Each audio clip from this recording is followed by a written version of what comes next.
Okay. Let's start off the show with a fight. Let's fight! Welcome back, everybody, to another episode of Bikes and Bourbon. I'm Russ from the Pathless Pedal. I'm Toffer from the Bike Path. And we have a special guest. I'm Ally!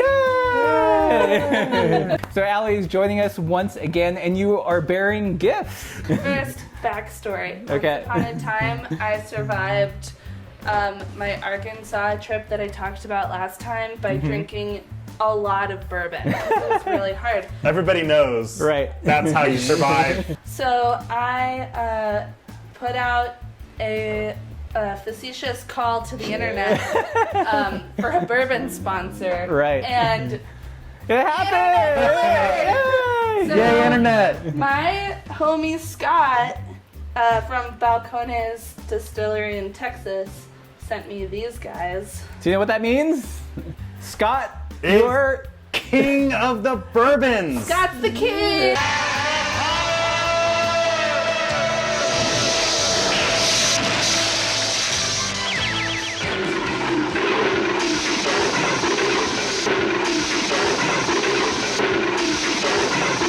Yeah, this is animation. So I'm actually really excited about Balcones. I've heard so much about them. So do you want to do the opening? Which one do you want to start with? Let's start with the baby blue.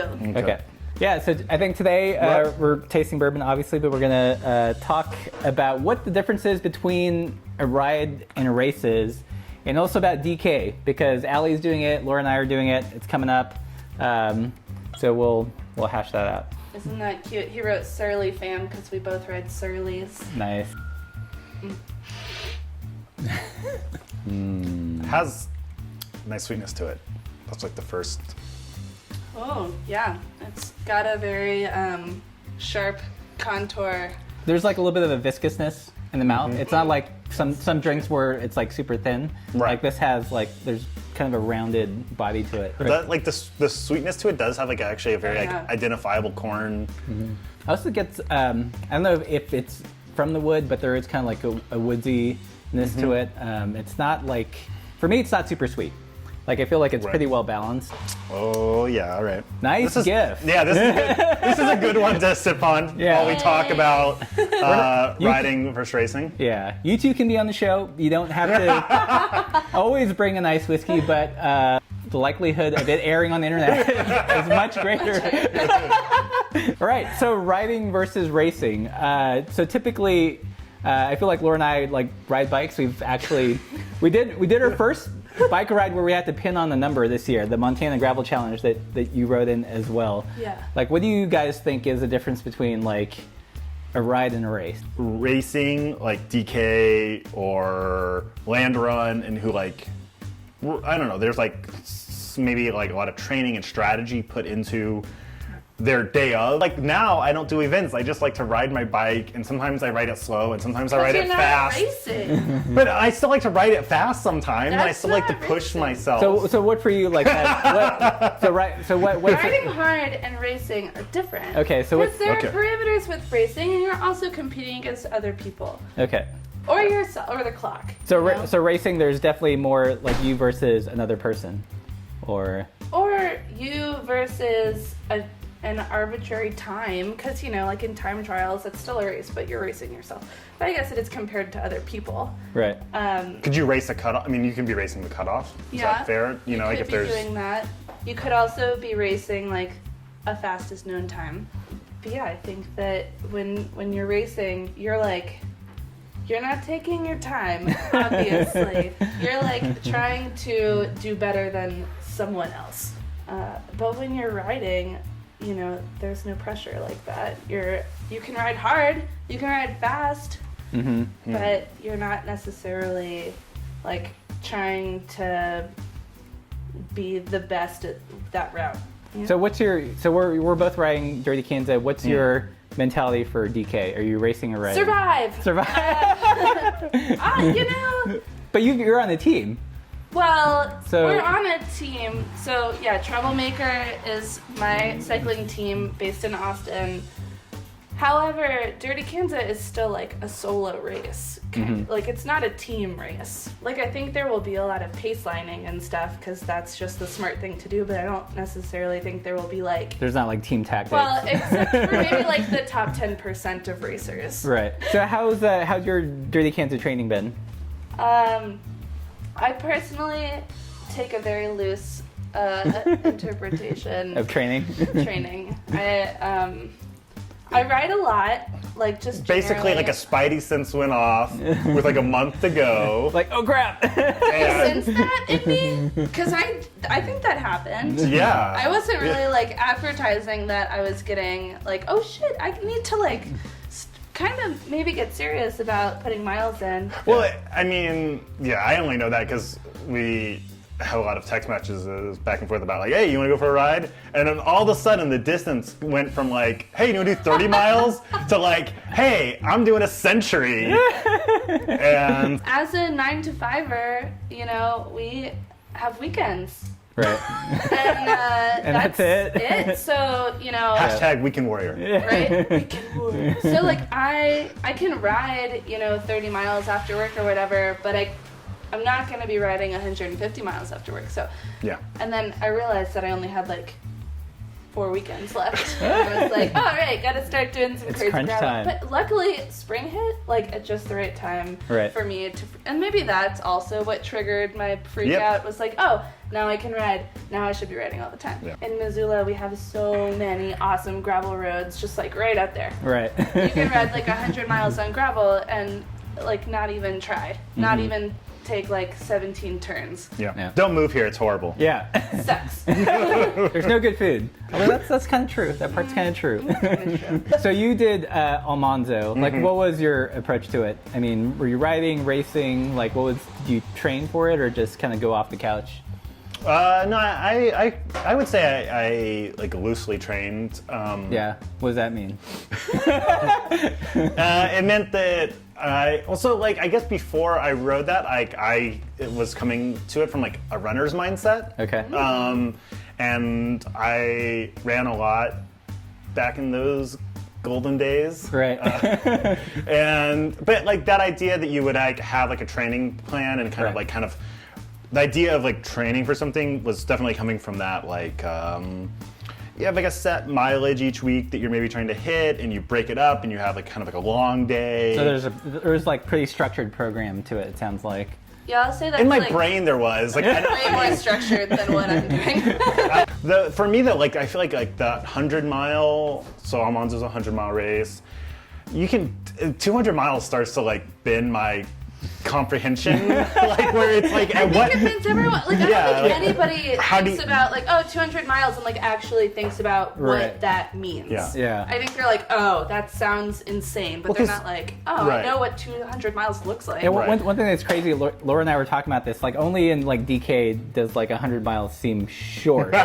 You know, because there's Right. 200 and then there's like the that's three, the thing the with- XL, which is like 300 plus. Right. I guess I don't understand how the whole racing, riding thing switches over to like really long things like Right. the Tour Divide, where you're like talking about that's like 24, 21. Like what's the, I don't know what the fastest time on that is, but it's like a few weeks. Like Right. how do you structure your life for 3 weeks of just like go? Right. Because you still need to like you can't over 3 weeks you can't cut out sleep. Right. Yeah. You That can't much. really like run on nothing like you can for a day. Yeah. Where you're just like, all right, this is gonna be the worst day of my life. I'm gonna be deprived of everything. Yes. It's gonna be really hard, but then like there's an end, and I know that I'll have like people at the finish line to like carry me to the car. Right. Maybe they approach it like it's like a really fast ride until like the last day. Then it's like. I mean, Race mentality doesn't make it a race to me. Because I think that there are like hyper competitive people who just are like, I gotta go really fast. But like, I don't know, I feel like a race has Timing chips. timing chips. Numbers. It has like an audience. There's structure, right? There's Yeah. structure and there's Right. an audience and like Trans Am race. Is it a race? like when people race the Trans America. Yeah, I think that's a race because you know everybody starts at the same time. Okay. And So there is some structure they're to it. racing to win. There's a winner. I'm really yeah. curious about like what. Comparing yourself to other people. Okay, so like a race has a clear winner, and there's like some kind of structure to the event. Like I'm trying to figure out what the parameters are. Like when does a ride become a race? I think when you're trying to set a record or you're trying to like be faster than everyone else. So there's a real like clear like metric. And that someone can be yourself too, right? Like you can maybe try to improve. Like if you've done an event before or never done it before, you're trying to set. Can that be a race? Or is that race lowercase?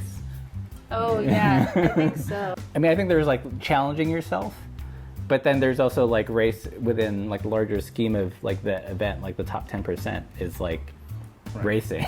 I'll Right. still say that like riding hard is not necessarily a race.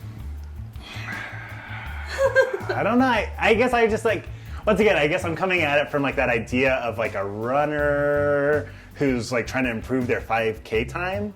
But And they started off like, you know, couch to 5K and they ran it in like 30 minutes. And then now they've done like more training and now they're like at 20 minutes and they're trying to like break 20 minutes or something. And so like So what there's is the their- race? Well, there's the previous times that they've done. It's like if you've done DK or Land Run or Alonzo before, you might be trying to better your own time, Yeah. So that's like personal best. your personal So that's- best. I still don't think that's a race. But then what's fastest known time? Because fastest known time is also. I mean, But that's against the time of others, not just the Right. time of yourself. So I think like there's a comparative aspect to it. Like once it's like not just you and your best self, but like you and like the best selves of other selves or something. That makes sense.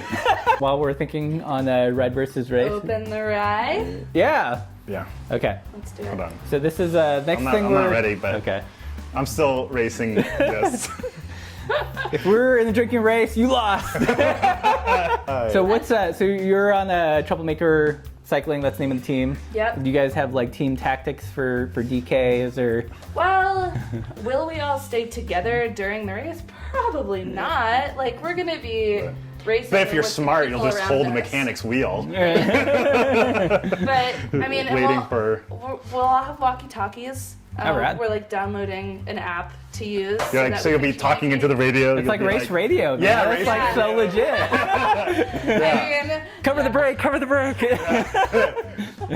yeah. As far as team, I mean, So if you guys attack each other, will there be like post-race? Right, it'll be like Greg trouble. LeMond and- There'll be trouble. Yeah, there'll be trouble afterwards. Like, We dude, I have. totally needed some water. You totally left me behind. Oh, I can't wait for these stories. Oh man. I can't wait to experience it. Yeah. We definitely have like a more elite group of our racers who we're trying to like push into that top 10% of racers. Like Right. maybe get on some podiums or whatever. Right. They've been on a strict diet. Very of- strict donuts, tacos, Right. Topo Chico, and Right. Tecate beer. Most of them are from Austin, is that right? Or, Yeah, so it's And there's nobody from Austin that's ever doped. no, I don't know what you're talking about. I'm just trying to keep it mellow, Johnny.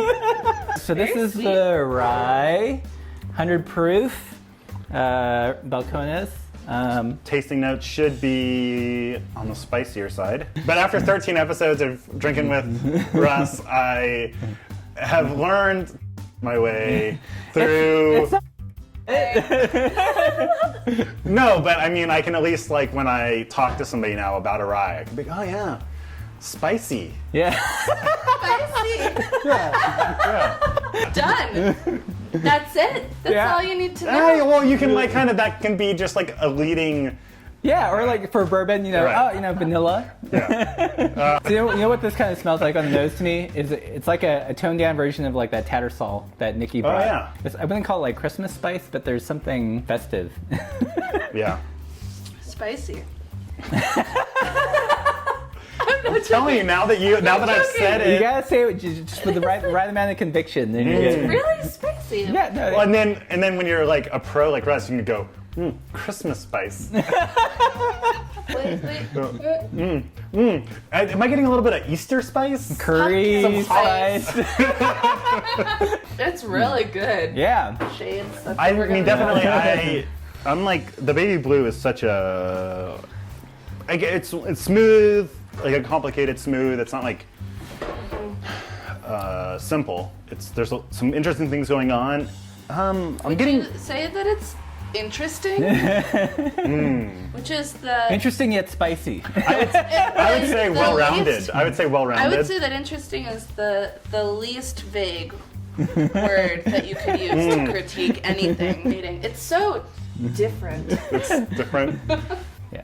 I would say that as far as smell profile goes, this one surprised me in comparison to the taste. Yeah. Whereas the baby blue, I kind of like knew what I was Yeah, gonna this. get. Oh yeah, for me. And Oh yes, this baby rye is blue more of like a is definitely your. dangerous. It's a little bit more discovery. challenging. Yeah, it's a little bit more challenging. You're racing, riding. Yes. Baby blue is just a nice rye. It's a warm blanket, or corn. Yeah, it's just It's a nice warm blanket to roll yourself up in. yeah. When you're And this is all right, a ditch drop. to sleep in on the side of the trail. all of The those best things. way You're about to say, possible. all those Because things I love are that compliments. shit. Like, eating constantly is like one of the most important things about this race. So I've been like trying really hard not to go into like the goo, like Roctane world. Although I did just buy some because I think it's made for this. Right. It makes sense. They might know something. But I do want to stick to like real food. So what have been your like real food staples so far? Like burritos or it's been ours. Only burritos, right? Well, it fits in the top two, or it fits in the frame bag really nicely. Yeah, I mean, I actually did bring 2 burritos on my ride this weekend. Yeah. But honestly, whatever I find in a gas station, Yeah. usually jerky, cheese, ice cream. Yeah. Yeah. So how are you mentally preparing yourself for the day? Are there any kind of mantras or meditations? Are you? You know, I'm kind of winging it. Yeah. I can just imagine like Ally like having like. Do you have like some like? I feel like you could have like somebody like talking to you, and you're like, just give it to me. I'm ready. Give me more. Give me that negative self-talk. I can deal with it. I have 2 things that I say to myself. I guess I've learned. I have always told myself to harden the up. All the ever since I started riding, that's been like my thing. I used to like ride it on my leg when I was like riding a really long ride, and then I like that some people write like "you got this" on their leg, and Ally writes HTF. yeah, exactly. And then So the other negative. thing- So your negative self-talk is actually your positive self-talk. Well, some people are Exactly. people are motivated different ways. Like I'm kind of like more on the negative sliding end. You know, Interesting. than like that. You can do it. I'm more like embrace the suck. You know. Yeah, So, okay. yeah. Yeah. And then the other thing that I find myself saying is when I'm like going up a hill, I think mash, mash, mash, mash, mash, mash, mash, mash. And that helps. What do you say? Well, I remember reading this one article about like I forget who it was or what he did exactly. He was either like an ultra runner or like a ultra endurance He cyclist. wasn't what he I don't know did. anything What about else this is guy. No, no, okay, I remember. It was this guy from like Alaska who had no pro cyclist training, but ended up being on a pro team. Oh. And on his arm, he had tattooed "This too shall pass." You know, so like both the good and the bad. You know, it's kind of temporary. Yeah, and temporary pain. yeah, Temporary yeah. discomfort. So knowing that it's gonna suck at that moment, but there is, you know, some kind of end to it, and also, you Yeah. know, like. Swollen knees will stop being swollen. Eventually. Do you guys know the idea of like memento mori? Are you familiar with that term? It's like, it means like, I think it's Latin for like a reminder of death. Yeah. But essentially, people would wear like a skull or something, and it wasn't like in a negative, depressing way, but just to remind you that life is finite, Right. and like you have such a short time on the stage in the theater of life, and to whatever. So yeah, some people need like the motivational stuff. I just have to be reminded I'm gonna die soon. So Gotta do as much as you can. Yeah, the rye, I have to say the tobacco, kind of the smokiness of it, despite like, ended up being too much for me. Definitely, I would like. It's great. It's not like a bad thing. Like they executed that poorly. It's just not. right. I'm not that. That's not me. And baby blue, this might disappear. No, After I'm taking that home with me. filming. Perhaps you were hanging out with some people that got kind of negative and we're talking about focusing on death. Maybe you'd want to steer the Yeah. So conversation this towards. is a kind of like.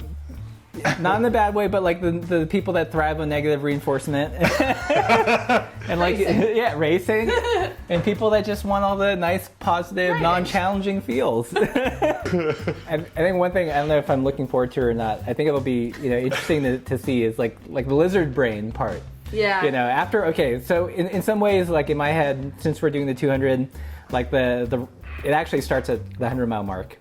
And then it's like what is that like war of attrition like mentally and physically, and like how much can you hold your to the end or not, Will we be mentally intact right by the end? And emotionally, am I going to be sobbing? right Probably. Just like some like Heart of Darkness, Joseph Conrad. yeah, and one thing that's cool is Maybe- like I've talked to Jim Cummins, and like he's when he talks about Dirty Kanza, like it's almost like a reverence for the event insofar as that he really does think it's like a theater for people to enact whatever kind of narrative that they have in their head, like either if they're racing against someone else or just themselves or just against the course.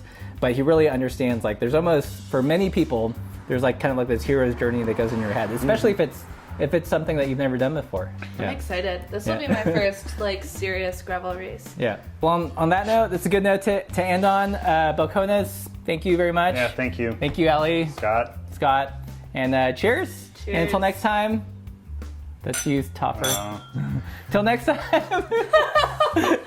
Wait, I can do it. All right. And until next time, Ride bikes. no. Oh. Keep the supple side down. Oh, I can't do it. And until next time, Keep the supple side down. cheers.